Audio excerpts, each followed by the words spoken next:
परिचय। तेजस अपने मित्र हर्षुल के घर पर है। हर्षुल की मां उसके लिए शिकंजी तैयार कर रही हैं। वह पानी के एक गिलास में नींबू निचोड़ती हैं, चीनी और बर्फ डालती हैं और उसे पीने के लिए दे देती हैं। हर्षुल को पानी में चीनी और नींबू के रस की कोई निशानी नजर नहीं आती। बस उसे पानी के ऊपर बर्फ के टुकड़े तैरते नजर आते हैं। उसे यह देखकर बड़ी हैरानी होती है कि अलग अलग चीजों के अलग अलग लक्षण होते हैं। इस पाठ में हम अलग अलग वस्तुओं में मौजूद गुण धर्मों के बारे में जानेंगे।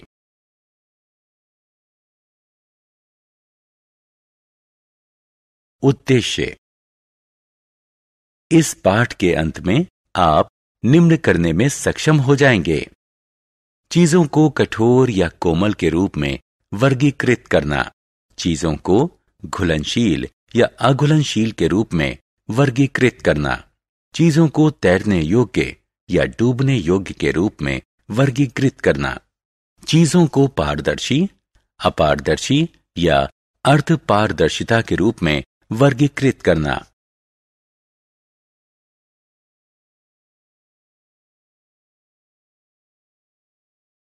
पदार्थ की कठोरता। आइए पदार्थ की कठोरता या कोमलता की अवधारणा को समझने के लिए एक छोटा सा प्रयोग करते हैं। एक स्पंज को पानी में डुबोइए। अब पानी से भीगे हुए एक पत्थर को लीजिए। अब दोनों को दबाकर उनमें से पानी निचोड़ने की कोशिश कीजिए। आप इन दोनों में से किसको दबा पा रहे हैं? जी हां, स्पंज को। क्या आप पत्थर को निचोड़ पा रहे हैं? आप ऐसा नहीं कर पाएंगे। जिन चीजों को दबाना मुश्किल होता है उन्हें कठोर वस्तु कहा जाता है, और जिन चीजों को दबाना आसान होता है उन्हें कोमल चीज कहा जाता है। पानी में पदार्थ की घुलनशीलता। पायल का भाई एक फुटबॉल मैच के बाद घर लौटा है। वो पसीने में तरबतर है। उसकी मां एक गिलास पानी लेती है, उसमें एक चम्मच ग्लूकोज मिलाती है और उसे फौरन ऊर्जा देने के लिए ये पानी पीने को देती है।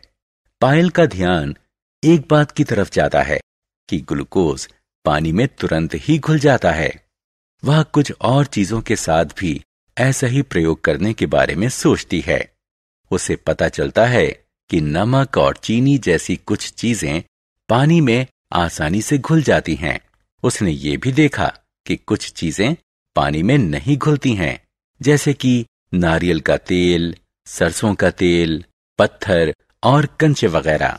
जो पदार्थ पानी में आसानी से घुल जाते हैं उन्हें घुलनशील पदार्थ कहा जाता है।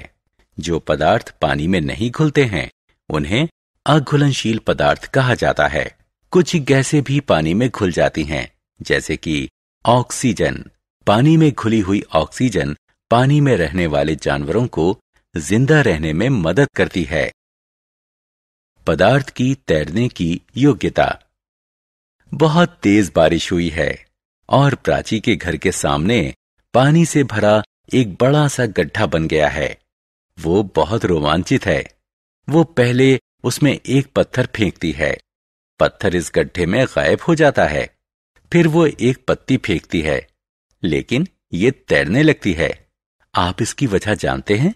जी हां, पत्थर इसलिए डूब जाता है क्योंकि ये भारी है।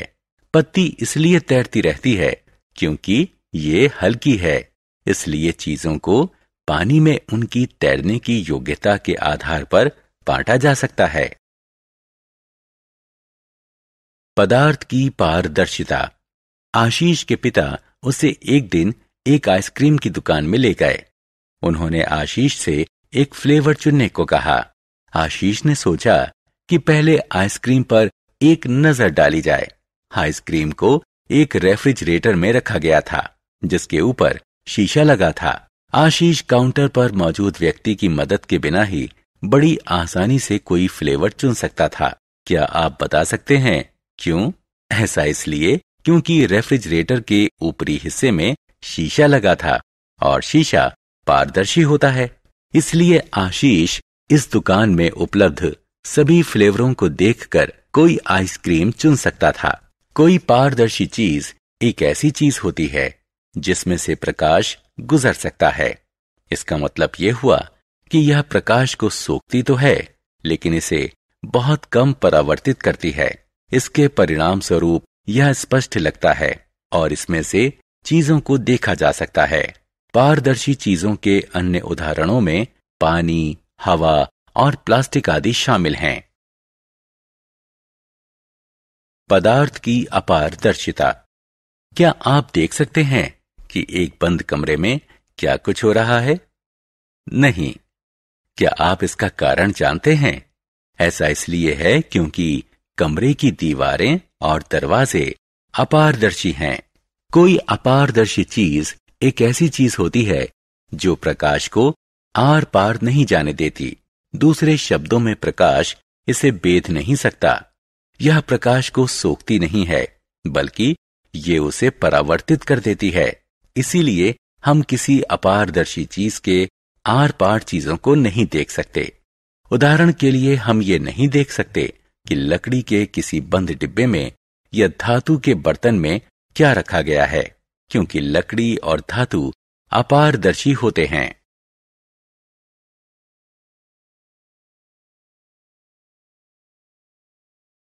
पदार्थ की अर्धपारदर्शिता।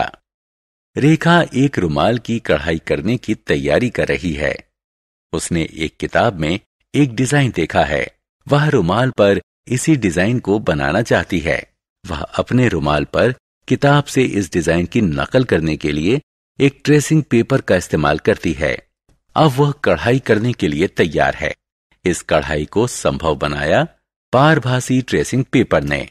कोई पारभासी पदार्थ एक ऐसा पदार्थ होता है जिसमें पारदर्शी और अपारदर्शी दोनों पदार्थों के गुण होते हैं। यह कुछ प्रकाश तो सोख लेता है और बाकी को परावर्तित कर देता है। सोखा गया प्रकाश छितराए हुए या डिफ्यूज तरीके से आगे बढ़ जाता है। पारभासी चीजों के अन्य उदाहरण हैं कागज, पैराफिन वैक्स और ग्रीस्ड पेपर आदि। सारांश। आइए हमने जो कुछ सीखा है उसे संक्षेप में दोहराएं। कुछ पदार्थ कठोर होते हैं, जबकि कुछ कोमल होते हैं।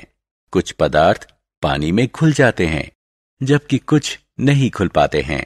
कुछ पदार्थ पानी में तैर जाते हैं, जबकि कुछ अन्य डूब जाते हैं।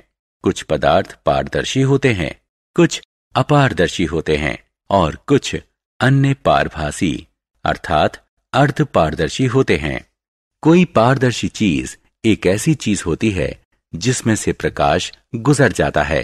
कोई अपारदर्शी चीज ऐसी चीज होती है जिससे होकर प्रकाश नहीं गुजर सकता।